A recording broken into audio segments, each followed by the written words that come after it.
বন্ধুরা, আসসালামু আলাইকুম। আমি তোমাদেরকে আজ আমার শ্রেণীকক্ষে আমন্ত্রণ জানাচ্ছি। ক্লাস শুরুর পূর্বেই তোমাদের সাথে কিছু বিষয় শেয়ার করা দরকার। সামনে আসন্ন শীতকালে বৈশ্বিক করোনা পরিস্থিতি বেড়ে যেতে পারে, তাই এই করোনা মোকাবিলায় একজন সচেতন নাগরিক হিসেবে তুমি কি ভূমিকা রাখছো সে ব্যাপারে যত্নশীল হবে এবং অতি প্রয়োজন না পড়লে অবশ্যই ঘরের বাইরে যাবে না।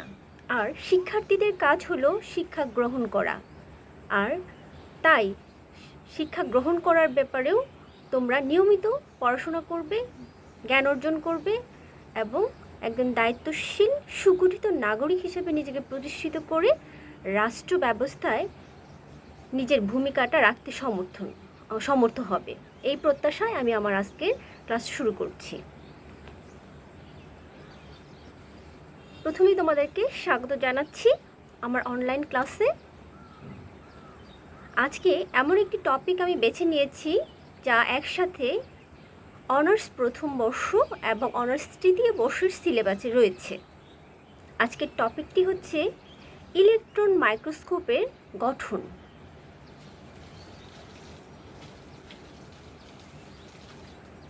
বিজ্ঞানী আর্নস্ট রাস্কা 1931 সালে 400 গুণ বিবর্ধন ক্ষমতা সম্পন্ন ইলেকট্রন মাইক্রোস্কোপ প্রথম আবিষ্কার করেন এবং তার এই মাইক্রোস্কোপের উন্নয়নশীল ধারাবাহিকতায় বর্তমান ইলেকট্রন মাইক্রোস্কোপগুলো।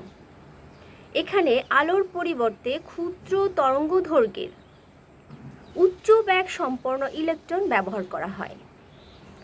তাহলে এখানে নর্মাল যে সূর্যালোক অথবা ইলেকট্রিক সোর্সে যে বৈদ্যুতিক আলো এটি ব্যবহার করা হয় না। এই মাইক্রোস্কোপের ভিতরে একটি ইলেকট্রন সোর্সকে ব্যবহার করে আলো সৃষ্টি করা হয়। বিজ্ঞানী আর্নস্ট রাস্কার একটি ইমেজ আমরা দেখতে পাচ্ছি। তিনি এই ইলেকট্রন মাইক্রোস্কোপের জনক এবং তার আবিষ্কৃত ইলেকট্রন মাইক্রোস্কোপের ইমেজটি আমরা দেখতে পাচ্ছি শিক্ষার্থী বন্ধুরা। এখন এই স্লাইডটির মাধ্যমে আমরা জানতে পারবো যে একটি ইলেকট্রন মাইক্রোস্কোপের সাধারণ গঠন সম্পর্কে।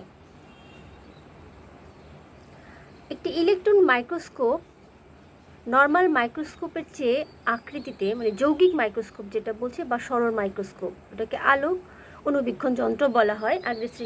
আগের যে টপিকটা ছিল সেই টপিকে এই লেকচারটা আমি দিয়েছি। এটা আকৃতিতে একটু বড়, এর জন্য একটু বড় স্থাপনার প্রয়োজন হয় এবং ভারী। তো প্রথম যে অংশটি আমি দেখেছি এটি হচ্ছে একটি ভ্যাকুয়াম টিউব বা বায়ুশূন্য নলের ভিতর, বায়ুশূন্য একটি সিলিন্ড্রিক্যাল বা নলাকার আকৃতির গঠনের ভিতর ইলেকট্রন মাইক্রোস্কোপের প্রয়োজনীয় যন্ত্রাংশগুলো সেট আপ করা থাকে। আর এটি অবশ্যই বায়ুশূন্য রাখতে হবে। বায়ুশূন্য পরিবেশ না থাকলে এখানে যে ইলেকট্রনের উৎসগুলো রয়েছে, ইলেকট্রনগুলো বায়ুর সাথে বিক্রিয়া করে সেখানে সমস্যার সৃষ্টি করতে পারে। তাই ভিতরের পরিবেশকে অবশ্যই বায়ুশূন্য রাখতে হবে। ইলেকট্রন গান। ইলেকট্রনের উৎস হিসেবে হাই ভোল্টেজ ব্যবহার করা হয় এখানে। তার জন্য একটি ইলেকট্রন গান থাকে যেখান থেকে ইলেকট্রনগুলো বেরিয়ে আসে। Cathode filament. ইলেকট্রনের উৎসকে আবার ক্যাথোড ফিলামেন্টও বলা হয়, মানে ঋণাত্মক তড়িৎদ্বারের ন্যায় কাজ করে যেখান থেকে ইলেকট্রনগুলো বের হয়ে আসে। তাহলে ইলেকট্রন গানই আসলে ক্যাথোড ফিলামেন্ট। তারপরে রয়েছে ইলেকট্রোম্যাগনেটিক লেন্স। কয়েক ধরনের লেন্স এখানে ব্যবহার করা হয়, যেমন আমরা নামগুলো জানবো। এবং লেন্সগুলো কাচের তৈরি লেন্সের মতো নয়। এই লেন্সগুলো ইলেকট্রোম্যাগনেটিক ক্ষমতা সম্পন্ন। এগুলো ইলেকট্রন ক্ষেত্র, তড়িৎ ক্ষেত্র এবং চৌম্বক ক্ষেত্র কোনোটাই দ্বারা প্রভাবিত হয় না, ফলে বিবর্ধন ক্ষমতা হয় অনেক গুণ। যেমন সাধারণত দুইটি কন্ডেন্সার লেন্স এখানে ব্যবহার করা হয় যেগুলো ইলেকট্রোম্যাগনেটিক, এবং বিভিন্ন ধরনের অবজেক্টিভ লেন্স ব্যবহার করা হয় এবং প্রজেক্টর লেন্স ব্যবহার করা হয়। যেমন আমি কন্ডেন্সার লেন্সটা এখানে দেখিয়েছি যে first condenser lens, second condenser lens, তাহলে দুইটি কন্ডেন্সার লেন্স এই ইলেকট্রন অণুবীক্ষণ যন্ত্রে ব্যবহার করা হয়েছে। এরপরে রয়েছে অবজেক্টিভ লেন্স, মানে যেখানে লক্ষ্যবস্তু রাখা হয় তার নিকটবর্তী যে লেন্স, ওকে অবজেক্টিভ লেন্স বলা হয়। অবজেক্টিভ এপারচারের মধ্যে এটি বসানো থাকে, মানে যে অংশের উপর বসানো থাকে তাকে বলা হয় অবজেক্টিভ এপারচার। তারপরে রয়েছে কন্ডেন্সার এপারচার, মানে কন্ডেন্সার অংশ, কন্ডেন্সার লেন্স যে যন্ত্রাংশের উপর স্থাপিত হয় তাকে কন্ডেন্সার এপারচার বলা হয়। এটি অ্যানোড হিসেবে কাজ করে। যেমন ক্যাথোড ফিলামেন্ট থেকে আসে ইলেকট্রন বা ইলেকট্রন গান থেকে, এটি ক্যাথোড হিসেবে কাজ করে। আর এই ইলেকট্রনগুলো যাতে একটি নির্দিষ্ট পথের দিকে ধাপিত হয়, এগুলো বিচ্ছুরিত হয়ে বিচ্ছিন্ন হয়ে যাতে না যায়, তার জন্য একটি ঋণাত্মক ইলেকট্রন সোর্সকে আকর্ষণ করার জন্য একটি পজিটিভ বা ধনাত্মক প্রান্ত হিসেবেও এই কন্ডেন্সার অ্যাপারচার কাজ করে। যাকে একে আমরা অ্যানোডও বলতে পারি। কন্ডেন্সার অ্যাপারচারের উপর আবার কন্ডেন্সার লেন্সগুলো বসানো থাকে। তারপর রয়েছে অবজেক্টিভ অ্যাপারচার, যেটা আগে বলেছি অবজেক্টিভ লেন্স এর উপর বসানো থাকে। এরপর রয়েছে specimen holder and airlock. Specimen ভিতরে প্রবেশ করানোর জন্য আমরা এই এয়ারলকটা এখানে দেওয়া হয়, প্রবেশ করানোর সময় যাতে বায়ু ঢুকে না যায় এবং ভিতরের পরিবেশকে যাতে বায়ুশূন্য রাখা যায়, সেই জন্য এয়ারলকটা ব্যবহার করা হয়। আর স্পেসিমেন হোল্ডার বুঝতে পারছি যে প্লেটের উপর স্পেসিমেনটি স্থাপন করা হয় ইলেকট্রন অণুবীক্ষণ যন্ত্রের ভেতর, তাকে স্পেসিমেন হোল্ডার বলা হয়। স্পেসিমেন মানে নমুনা, যে নমুনা আমরা দেখতে চাই, যাকে আমরা বিবর্ধিত করে দেখতে চাই, সেটি হচ্ছে স্পেসিমেন বা নমুনা।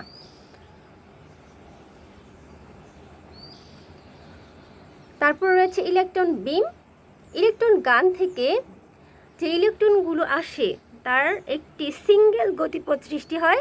সকল ইলেকট্রনই একটি সিঙ্গেল গতিপথের দিকে ধাপিত হয় এবং এটি লক্ষ্যবস্তুকে বহুগুণ বিবর্ধন করতে সাহায্য করে। যেমন এটা কন্ডেন্সার অ্যাপারচারের ভিতরে, কন্ডেন্সার লেন্সের ভিতর দিয়ে প্রথমে ধাপিত হবে, তারপরে লক্ষ্যবস্তুর উপর দিয়ে গিয়ে অবজেক্টিভ লেন্সের উপর দিয়ে গিয়ে সর্বশেষে হলো প্রজেক্টর লেন্সের ভিতর দিয়ে যাবে।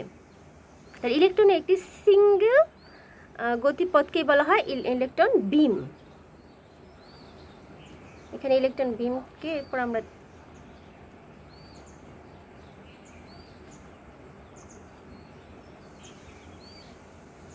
এটি হচ্ছে ইলেকট্রন বিম।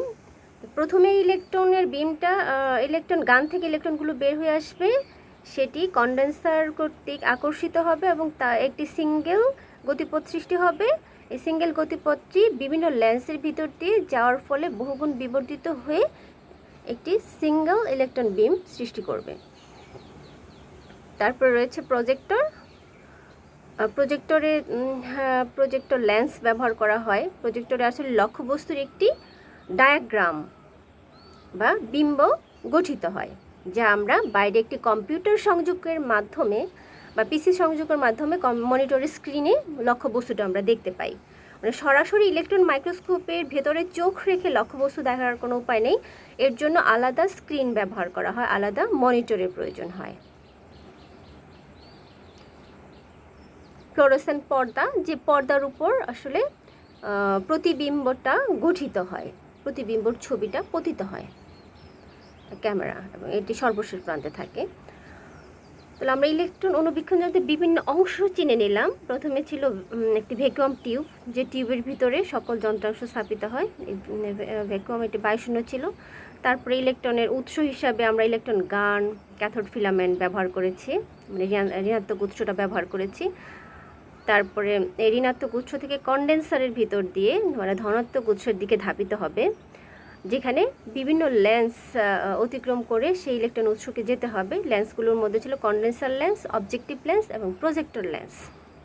তারপরে রয়েছে আসল যে টার্গেট, যে নমুনাকে আমরা দেখব, সেই স্পেসিমেন স্থাপন করার হোল্ডার এবং এয়ারলক, বায়ুশূন্য রাখার লক। ইলেকট্রনের বিম, সিঙ্গেল একটা বিম তৈরি হবে এবং প্রজেক্টরে ফ্লোরোসেন্ট পর্দার মধ্যে সেই বস্তুর বিম্বটা দৃশ্যমান হবে। এবং বাইরে একটা পিসির সাহায্যে, একটা মনিটরের সাহায্যে আমরা সেই লক্ষ্যবস্তুকে কয়েক লক্ষ গুণ বা কয়েক হাজার গুণ বিবর্তন করে আমরা দেখব। এখানে হাই ভোল্টেজ ইউজ করা হয় ইলেকট্রনের উৎসের জন্য। ইলেকট্রন গানের সাথে হাই ভোল্টেজের সংযোগ দেওয়া থাকে। এখন আমরা ইলেকট্রন অণুবীক্ষণ যন্ত্রের কে সেকশন করে যদি দেখতে চাই, তাহলে আমরা অ্যানোড অংশটা দেখতে পাচ্ছি, যেখান থেকে ইমিশন সোর্স বলতে পারি। এখান থেকে কি ইমিটেড হচ্ছে বা নির্গত হচ্ছে, ইলেকট্রন নির্গত হচ্ছে, যা অ্যানোড থেকে ক্যাথোডের দিকে ধাবিত। ক্যাথোড হিসেবে কাজ করছে কে? ক্যাথোড হিসেবে কাজ করছে হচ্ছে কন্ডেন্সার। কন্ডেন্সারে দুইটি লেন্স ব্যবহৃত হয়েছে, লেন্স 1 এবং লেন্স 2, মানে এখানে দুইবার বিবর্ধন সম্পন্ন হবে। তারপরে এটি অবজেক্টিভের ভিতর বা যে লক্ষ্যবস্তুকে আমরা দেখতে চাই, যে নমুনাকে দেখতে চাই, তার ভেতর দিয়ে গিয়ে অবজেক্টিভ লেন্স পার হয়ে আরেকবার বিবর্ধন করবে। তারপর এটি প্রজেক্টর লেন্সের মাধ্যমে গিয়ে প্রজেক্টরের যে স্ক্রিন রয়েছে, স্ক্রিনের মধ্যে একটি ডায়াগ্রাম বা প্রতিচ্ছবি তৈরি হবে। আর ইলেকট্রন অণুবীক্ষণ যন্ত্রে কখনো রঙিন ছবি দেখা যায় না, এটা সাদা কালো ইমেজ তৈরি হয়। কারণ এটি যে ইলেকট্রনগুলো আছে, আসলে ইলেকট্রনগুলো বস্তুর গাঢ় প্রান্তের উপর অধিক ইলেকট্রন অ্যাবজর্ব হবে এবং যে বস্তুতে হালকা প্রান্ত রয়েছে ও অল্প পরিমাণ ইলেকট্রন অবজর্ব হবে। এইভাবে ইলেকট্রনের মানে যে অংশ, যেমন কোষের মাইটোকন্ড্রিয়া যদি থাকে, তাহলে মাইটোকন্ড্রিয়ার ভিতরে এখানে কোষে একটা অঙ্গাণু রয়েছে, এটি হলো গাঢ় প্রান্ত, আর যে সোল বা সাইটোপ্লাজম এটা হালকা প্রান্ত। তাহলে অধিক ইলেকট্রন যেখানে শোষিত হবে ডায়াগ্রামটা সেখানে গাঢ় দেখাবে, আর অল্প ইলেকট্রন যেখানে শোষিত হবে সেখানে ডায়াগ্রামটা হালকা দেখাবে। এভাবে ইমেজটা তৈরি করে। আর যে ইলেকট্রোম্যাগনেটিক লেন্স আমরা দেখতে পাচ্ছি এখানে, ইলেকট্রোম্যাগনেটিক লেন্স অনেকটা অতি উচ্চ ক্ষমতা সম্পন্ন ম্যাগনেটিক লেন্স এখানে ব্যবহার করা হয়। কতগুলো ইলেকট্রিক লেন্স আমরা এখানে ইমেজের মধ্যে দেখতে পাচ্ছি।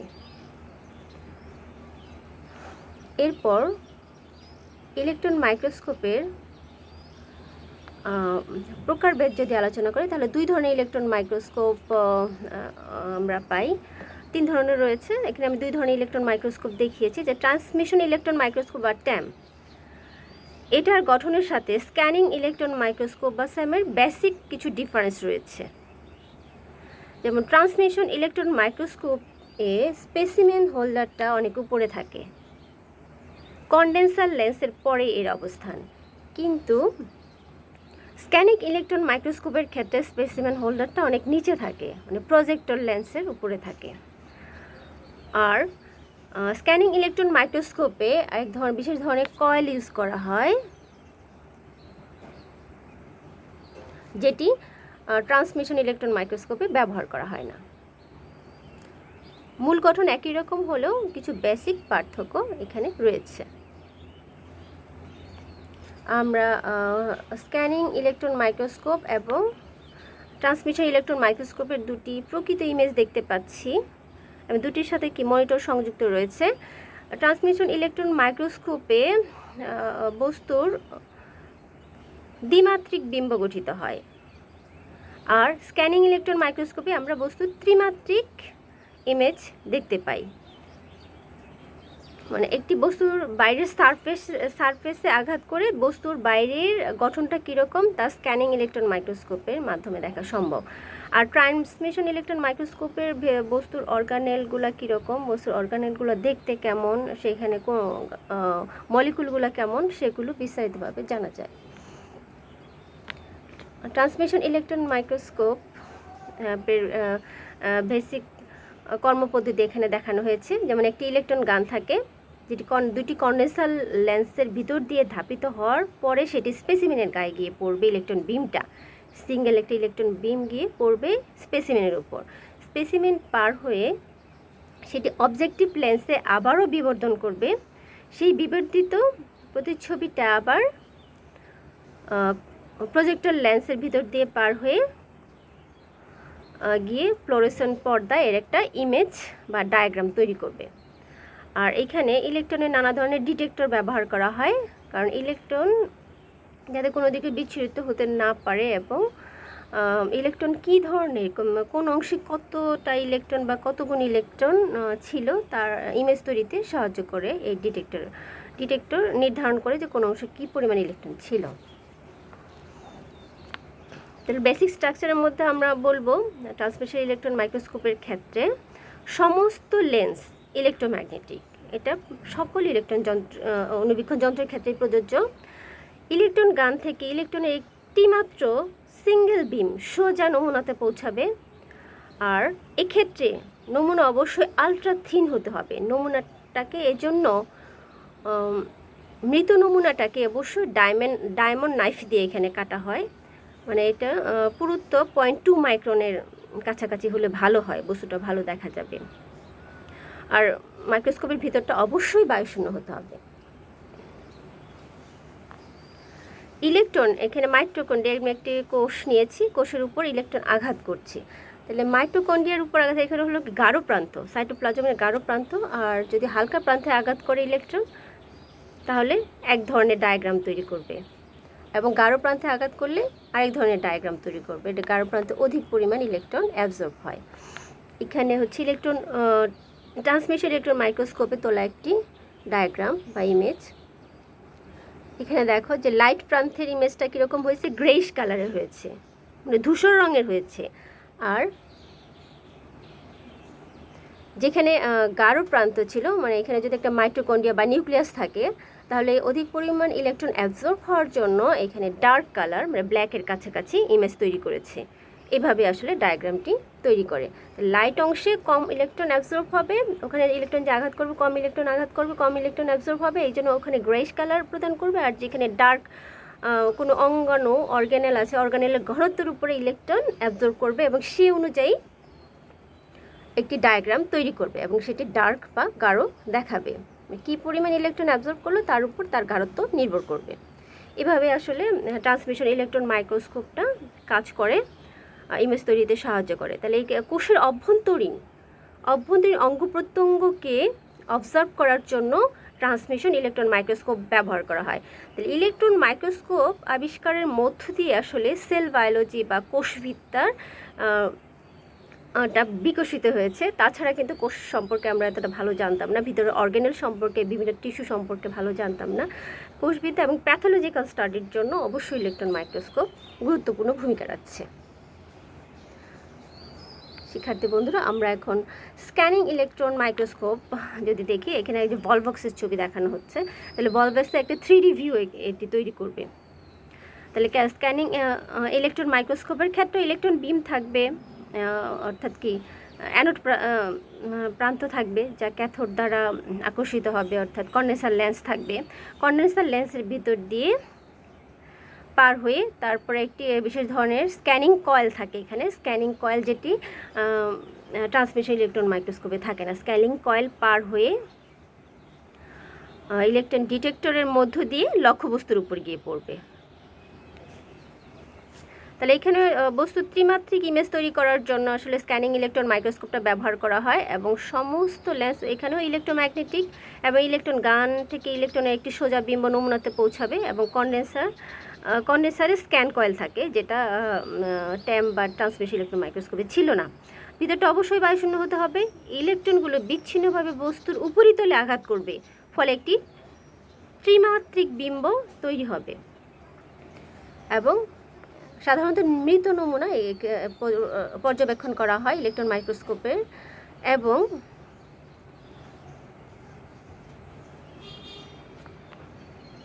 এখানে দেখো আমরা বস্তুটি নিয়েছি একটি অ্যাব্রোথ্যাব্রো একটা বস্তু, যেখানে খাঁজ রয়েছে সেখানে অধিক পরিমাণ ইলেকট্রন আঘাত করছে এবং অ্যাবজর্ব হচ্ছে, আবার যেখানে একটু উঁচু অংশ রয়েছে অল্প পরিমাণ ইলেকট্রন আঘাত করছে।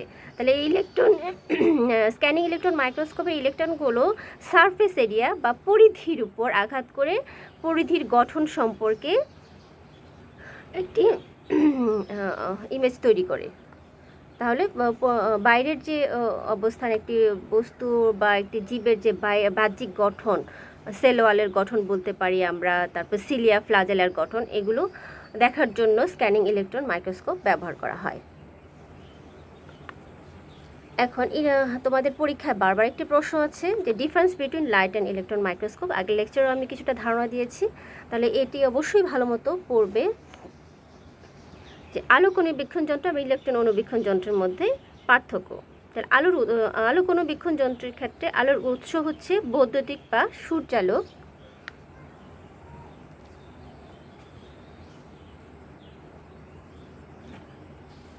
এটা আমি একটা ব্রাশ নিয়ে নিচ্ছি। তাহলে আর ইলেকট্রন অণুবীক্ষণ যন্ত্রের ক্ষেত্রে ইলেকট্রন বিম ব্যবহার করা হয়, বা এখানে একটি ঋণাত্মক তড়িৎ প্রান্ত ব্যবহার করা হয়, যা ইলেকট্রনের সোর্স হিসাবে কাজ করে। ইলেকট্রনের সোর্সগুলো ইলেকট্রন বিম সৃষ্টি করে আর ভিতরটাকে আলোকিত করে। আর তরঙ্গ দৈর্ঘ্যর কথা যদি বলি, আলোক অণুবীক্ষণ যন্ত্রে 500 ন্যানোমিটার তরঙ্গ দৈর্ঘ্যের আলো ব্যবহার করলেই চলে, অর্থাৎ দৃশ্যমান আলো, আমাদের দৃশ্যমান আলোর যে তরঙ্গ দৈর্ঘ্য আছে সেটি ব্যবহার করলেই হবে। আর এক্ষেত্রে 0.2 ন্যানোমিটার তরঙ্গ দৈর্ঘ্য, মানে অতি নিম্ন তরঙ্গ দৈর্ঘ্য এখানে ব্যবহার করা হয়। আর রেজুলেশন, আলোক অণুবীক্ষণ যন্ত্রে নিম্ন রেজুলেশনের আমরা ইমেজ বা ছবি দেখতে পাই।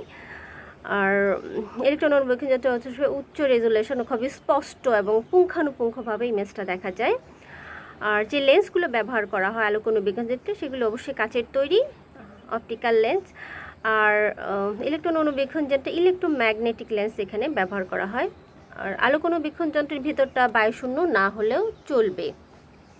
আর ইলেকট্রন অণুবীক্ষণ যন্ত্রের ভিতরে বায়ু প্রবেশ করলে এখানে যেহেতু বিক্রিয়া ঘটতে পারে এবং ইলেকট্রন অণুবীক্ষণ যন্ত্রের কর্মধারায় সমস্যা সৃষ্টি করতে, তা অবশ্যই বায়ুশূন্য হতে হবে। আর নমুনা আলোক অণুবীক্ষণ যন্ত্রের ক্ষেত্রে পাতলা না হলেও চলবে। আর ইলেকট্রন অণুবীক্ষণ যন্ত্রে অবশ্যই এটা আলট্রা থিন হতে হবে, খুবই পাতলা হতে হবে। এই জন্য যদি আমরা কর্তৃত কোনো ট্যাম বা ট্রান্সমিট ইলেকট্রন মাইক্রোস্কোপ ব্যবহার করি, তাহলে আমরা কর্তৃত বা কেটে আমরা যে মাইক্রোটমি পদ্ধতিতে কাটতে পারি। 0.2 মাইক্রনের কাছাকাছি কোনো লক্ষ্যবস্তু রাখলে তা স্পষ্টভাবে দেখা সম্ভব হবে।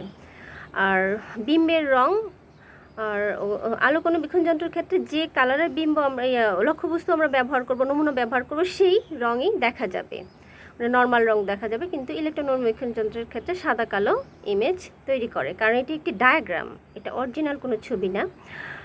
বিবর্ধন, আলোক অণুবীক্ষণ যন্ত্র অবশ্যই কম এবং ইলেকট্রন অণুবীক্ষণ যন্ত্র উচ্চ বিবর্ধন ক্ষমতা সম্পন্ন এবং লক্ষ্যবস্তুকে কয়েক হাজার থেকে কয়েক লক্ষ গুণ বিবর্ধন করে দেখা সম্ভব। আর নমুনাটা জীবিত হবে না মৃত হবে সেটার কথা যদি বলি, তাহলে ইলেকট্রন অণুবীক্ষণ যন্ত্রে নমুনাটা অবশ্যই মৃত। আর আলোক অণুবীক্ষণ যন্ত্রে মৃত জীবিত দু ধরনের নমুনায় আমরা পর্যবেক্ষণ করতে পারি। শিক্ষার্থী বন্ধুরা, তোমরা জেনে নিলে ইলেকট্রন অণুবীক্ষণ যন্ত্রের গঠন এবং আলোক এবং ইলেকট্রন অণুবীক্ষণ যন্ত্রের মধ্যে পার্থক্য। আগামী ক্লাসে তোমাদের সাথে দেখা হবে। সে পর্যন্ত সবাই ভালো থাকো, সুস্থ থাকো এবং নিরাপদে থাকো। তোমরা প্রয়োজন না হলে ঘরের বাইরে বের হবে না, ঘরেই থাকবে এবং স্বাস্থ্যবিধিগুলো মেনে চলবে। আল্লাহ হাফিজ।